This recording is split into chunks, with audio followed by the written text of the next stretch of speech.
আমি ছুটির দিনকে সুস্বাগতম জানাই।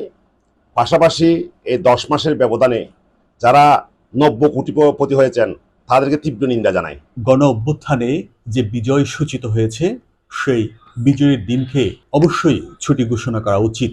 অন্তর্বর্তীকালীন সরকার এই বিজয়ের দিনটিকে যে ছুটি ঘোষণা করেছে আমি এটিকে সাধুবাদ জানাচ্ছি। বিভিন্ন কারণে 5ই আগস্ট খুব গুরুত্বপূর্ণ একটা দিন।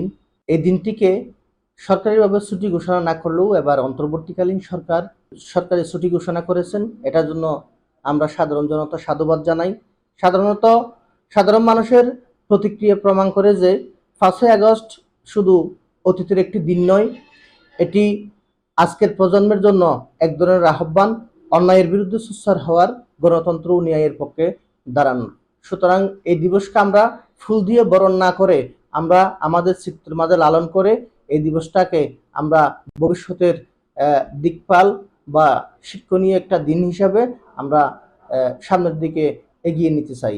এই দিবসটি প্রতি বছর আসুক, প্রতি বছর আমরা এই দিবস পালনের মাধ্যমে একটা শিক্ষণীয় ইতিহাস হয়ে থাকবে এই দেশে। বিপ্লবী ছাত্র জনতার গণ অভ্যুত্থানের মধ্য দিয়ে আমরা যে বাংলাদেশ বিনির্মাণ করার স্বপ্ন দেখছি, এটি বাস্তবায়ন করা এবং আমাদের হৃদয়ে লালনের জন্য অবশ্যই দিনটি আমাদের কাছে গুরুত্বপূর্ণ।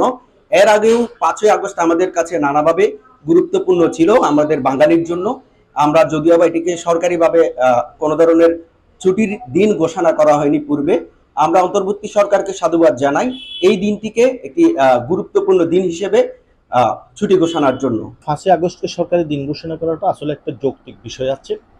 গত 15-16 বছর ধরে আওয়ামী স্বৈরাচারের কাছ থেকে এই দেশকে ছাত্র জনতা পুনরায় স্বাধীন করেছে।